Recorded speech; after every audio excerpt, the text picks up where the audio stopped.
We take a look at the latest drought monitor out this morning and red flag warnings in some of those dry areas. Another storm system for the Central U.S. and the Pacific Northwest could bring rain and snow.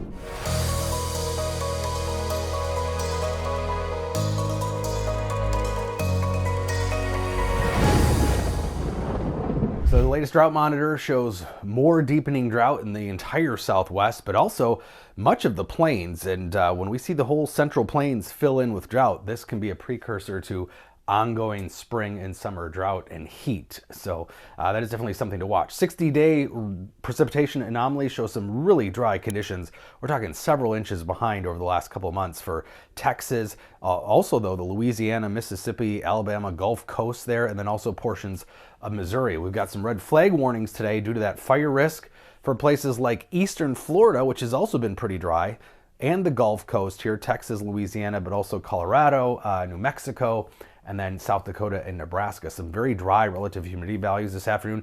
Everything in brown is anywhere from single digits to just 15-20% relative humidity. So very dry conditions along with wind. So it's that combination of low humidity and high winds that create these red flag conditions where there's an elevated risk of wildfires. And we've been seeing lots of fires breaking out across Texas, Oklahoma, into Missouri.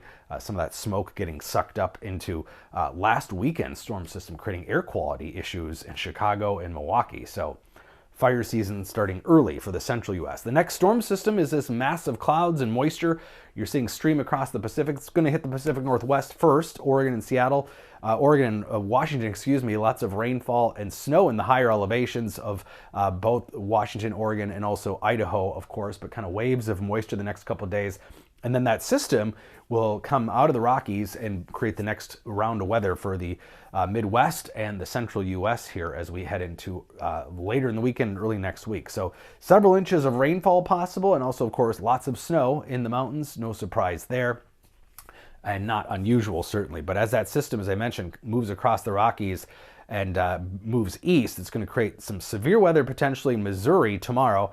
Rain and snow in the upper Midwest, Minnesota, Wisconsin, the Great Lakes getting some fresh snow, spring snow, now that it's the first day of spring officially. But yeah, we're talking 1 to 2 inches of potential rainfall due to the thunderstorms here on the southern end of this system. But even portions of Iowa, Illinois, Wisconsin, and Minnesota will see some decent rainfall amounts by early spring standards.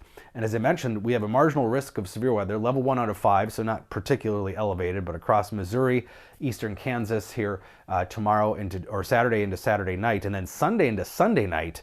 That's when we're looking at maybe a better risk of severe weather right now, an early day 4 slight risk for some of those areas that were hit last weekend pretty hard by severe weather too. So that's something we'll be watching. But on the northern end of things where it's cold enough, it'll be snow we're talking about for part of the weekend. Looks like northeastern Minnesota, northern Wisconsin, set for several plus inches of snow. It's going to be more of a mix of rain and snow for southern Minnesota and Iowa with mainly rain.